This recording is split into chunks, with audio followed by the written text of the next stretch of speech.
महात्मा गांधी व नाथूराम गॉडसे। महात्मा गांधी की हत्या व नाथूराम गॉडसे की वध के पक्ष में दलील। 30 जनवरी 1948 को नाथूराम गॉडसे ने महात्मा गांधी की गोली मारकर हत्या कर दी थी, लेकिन नाथूराम गॉडसे घटना स्थल से फरार नहीं हुआ, बल्कि उसने आत्मसमर्पण कर दिया।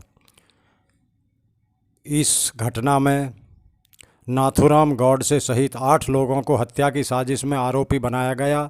इन 8 लोगों में से 3 आरोपियों शंकर किस्तैया, दिगंबर वडगेश, विनायक, दामोदर, सावरकर में से दिगंबर बड़के के सरकारी गवाह बनने के कारण बरी कर दिया गया। शंकर किस्तैया को उच्च न्यायालय में अपील करने पर माफ़ कर दिया गया। सावरकर के खिलाफ कोई सबूत नहीं मिलने से अदालत ने उन्हें मुक्त कर दिया। अंत में बचे 5 अभियुक्तों में से 3 गोपाल गॉडसे, मदनलाल पाहवा और विष्णु रामकृष्ण करकरे को आजीवन कारावास हुआ तथा 2 नाथूराम गॉडसे व नारायण आप्टे को फांसी दे दी गई। इस मुकदमे की सुनवाई के दरमियान न्यायमूर्ति खोसला से नाथूराम ने अपना वक्तव्य स्वयं पढ़कर जनता को सुनाने की अनुमति मांगी थी, जिसे न्यायमूर्ति ने स्वीकार कर लिया था। हालांकि सरकार ने नाथूराम गॉडसे के इस वक्तव्य पर प्रतिबंध लगा दिया था, लेकिन नाथूराम के छोटे भाई और गांधी की हत्या के सह अभियोगी गोपाल गॉडसे ने 60 साल की लंबी कानूनी लड़ाई लड़ने के बाद सुप्रीम कोर्ट में विजय प्राप्त की और नाथूराम का वक्तव्य प्रकाशित किया गया। नाथूराम गॉडसे ने गांधी हत्या के पक्ष में अपनी 150 दलीलें न्यायालय के समक्ष प्रस्तुत की। 15 नवंबर 1949 को नाथूराम गॉडसे को फांसी दी गई थी। उन पर महात्मा गांधी की हत्या का आरोप था। आज़ादी के बाद करीब 60 वर्षों तक कांग्रेस का हमेशा देश पर शासन रहा, इसलिए स्वाभाविक था कि गॉडसे को एक आतंकवादी के रूप में प्रदर्शित किया गया। परंतु क्या गॉडसे हिंसा का समर्थन करते थे? इस लेख को सुनकर आप सत्य से अवगत होंगे कि नहीं, गॉडसे राष्ट्र प्रेमी थे। 60 साल तक भारत में प्रतिबंधित रहा नाथूराम का अंतिम भाषण, मैंने गांधी को क्यों मारा, नाथूराम गॉडसे के वक्तव्य के कुछ मुख्य अंश। नाथूराम का विचार था कि गांधी जी की अहिंसा हिंदुओं को कायर बना देगी। कानपुर में गणेश शंकर विद्यार्थी को मुसलमानों ने निर्दयता से मार दिया था। महात्मा गांधी सभी हिंदुओं से गणेश शंकर विद्यार्थी की तरह अहिंसा के मार्ग पर चलकर बलिदान करने की बात करते थे। नाथूराम गॉडसे को भय था कि गांधी जी की ये अहिंसा वाली नीति हिंदुओं को कमज़ोर बना देगी और वो अपना अधिकार कभी प्राप्त नहीं कर पाएंगे। 1919 को अमृतसर के जलियांवाला बाग गोलीकांड के बाद से पूरे देश में ब्रिटिश हुकूमत के खिलाफ आक्रोश उफान पर था।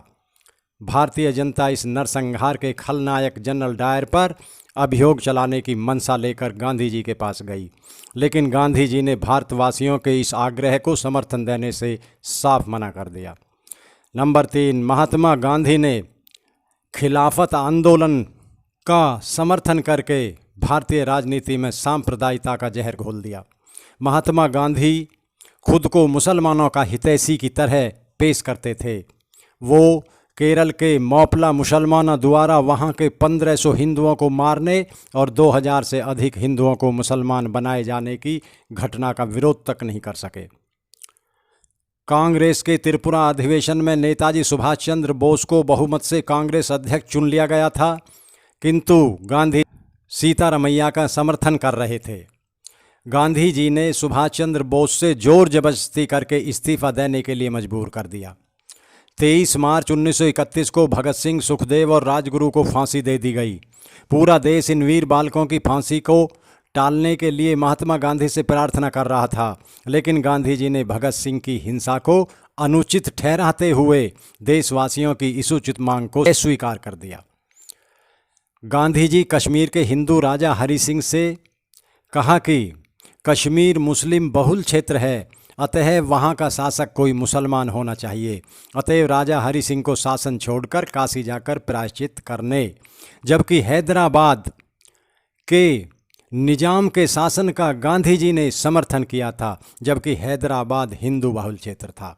गांधी जी की नीतियां धर्म के साथ बदलती रहती थीं, जबकि उनकी मृत्यु के पश्चात सरदार पटेल ने सशक्त बलों के सहयोग से हैदराबाद को भारत में मिलाने का कार्य किया। गांधी जी के रहते ऐसा करना संभव नहीं होता।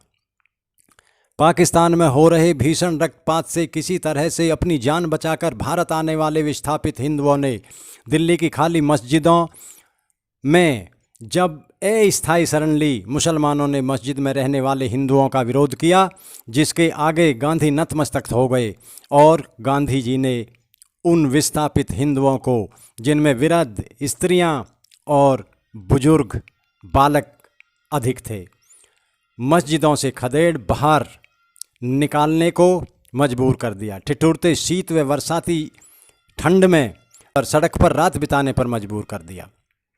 महात्मा गांधी ने दिल्ली स्थित मंदिर में अपनी प्रार्थना सभा के दौरान नमाज पढ़ी, जिसका मंदिर के पुजारी से लेकर तमाम हिंदुओं ने विरोध किया, लेकिन गांधी जी ने इस विरोध को दरकिनार कर दिया।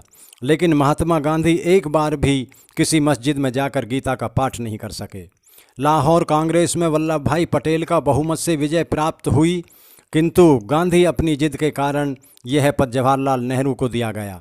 गांधी जी अपनी मांग को मनवाने के लिए अनशन, धरना, रूठना, किसी से बात न करने जैसी युक्तियों को अपनाकर अपना काम निकलवाने में माहिर थे। इसके लिए वो नीति अनीति का लेश मात्र भी विचार नहीं करते थे। 14 जून 1947 को दिल्ली में आयोजित अखिल भारतीय कांग्रेस समिति की बैठक में भारत विभाजन का प्रस्ताव अस्वीकृत होने वाला था, लेकिन गांधी जी ने वहां पहुंचकर प्रस्ताव का समर्थन करवाया। यह भी तब जबकि गांधी जी ने स्वयं ही यह कहा था कि देश का विभाजन उनकी लाश पर होगा। न सिर्फ देश का विभाजन हुआ, बल्कि लाखों निर्दोष लोगों का कत्लेआम भी हुआ, लेकिन गांधी जी ने कुछ नहीं किया। धर्मनिरपेक्षता के नाम पर मुस्लिम तुष्टीकरण की नीति के जन्मदाता महात्मा गांधी ही थे। जब मुसलमानों ने हिंदी को राष्ट्रभाषा बनाए जाने का विरोध किया तो महात्मा गांधी ने सहस्र ही इसे स्वीकार कर लिया और हिंदी की जगह हिंदुस्तानी हिंदी, उर्दू की खिचड़ी को बढ़ावा देने लगे। बादशाह राम और बेगम सीता जैसे शब्दों का चलन शुरू हुआ।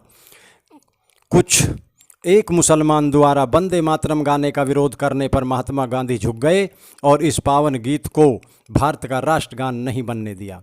गांधी जी ने अनेक अवसरों पर शिवाजी, महाराणा प्रताप व गुरु गोविंद सिंह को पथभ्रष्ट देशभक्त कहा। वहीं दूसरी ओर गांधी जी मोहम्मद अली जिन्ना को कायदे आजम कहकर पुकारते थे।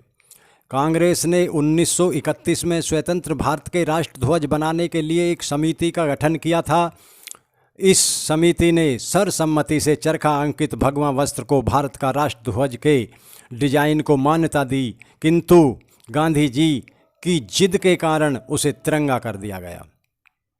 जब सरदार वल्लभ भाई पटेल के नेतृत्व में सोमनाथ मंदिर का सरकारी वक्तव्य पर पुनर्निर्माण का प्रस्ताव पारित किया गया, तब गांधी जी की मंत्रिमंडल के सदस्य भी न होने के साथ सोमनाथ मंदिर पर सरकारी व्यय के प्रस्ताव को निरस्त करवाया और 13 जनवरी 1948 को आमरण अनशन के माध्यम से सरकार पर दिल्ली की मस्जिदों का सरकारी खर्च से पुनर्निर्माण कराने के लिए दबाव डाला गया। भारत को स्वतंत्रता के बाद पाकिस्तान को एक समझौते के तहत 75 करोड़ रुपए देने थे। भारत ने 20 करोड़ रुपए दे भी दिए थे, लेकिन इसी बीच 22 अक्टूबर 1947 को पाकिस्तान ने कश्मीर पर आक्रमण कर दिया। केंद्रीय मंत्रिमंडल ने आक्रमण से क्षुब्ध होकर 55 करोड़ की धनराशि न देने का निर्णय लिया, जिसका महात्मा गांधी ने विरोध किया और आमरण अनशन शुरू कर दिया, जिसके परिणाम स्वरूप 55 करोड़ की राशि भारत ने पाकिस्तान को दे दी। महात्मा गांधी भारत के नहीं अपितु पाकिस्तान के राष्ट्रपिता थे, जो हर कदम पर पाकिस्तान के पक्ष में खड़े रहे, फिर चाहे पाकिस्तान की मांग जायज़ हो या नाजायज़। गांधी जी ने कदाचित इसकी परवाह नहीं की। उपरोक्त घटनाओं को देश विरोधी मानते हुए नाथूराम गॉडसे ने महात्मा गांधी की हत्या को न्यायोचित ठहराने का प्रयास किया। नाथूराम ने न्यायालय में स्वीकार किया कि महात्मा गांधी बहुत बड़े देशभक्त थे। उन्होंने निस्वार्थ भाव से देश सेवा की। मैं उनका बहुत आदर करता हूँ, लेकिन किसी भी देशभक्त को देश के टुकड़े करने के एक संप्रदाय के साथ पक्षपात करने की अनुमति नहीं दे सकता हूँ। गांधी जी की हत्या के सिवा मेरे पास कोई दूसरा उपाय नहीं था। नाथूराम गॉडसे जी द्वारा अदालत में दिए बयान के कुछ मुख्य अंश। मैंने गांधी को नहीं मारा, मैंने गांधी का वध किया है। गांधी वध, वो मेरे दुश्मन नहीं थे, परंतु उनके निर्णय राष्ट्र के लिए घातक साबित हो रहे थे। जब व्यक्ति के पास कोई रास्ता न बचे तब वह मजबूरी में सही कार्य के लिए गलत रास्ता अपनाता है। मुस्लिम लीग और पाकिस्तान निर्माण की गलत नीति के प्रति गांधी जी की सकारात्मक प्रतिक्रिया ने ही मुझे मजबूर कर दिया। पाकिस्तान को 55 करोड़ की गैर वाजिब मांग को लेकर गांधी जी अनशन पर बैठे। बंटवारे में पाकिस्तान से आ रहे हिंदुओं की आप बीती और दुर्दशा ने मुझे हिला के रख दिया था। अखंड हिंदू राष्ट्र गांधी जी के कारण मुस्लिम लीग के आगे घुटने टेक रहा था। बेटों के सामने माँ का खंडित होकर टुकड़ों में बंट जाना, बार बार बंटना, विभाजित होना असहनीय था।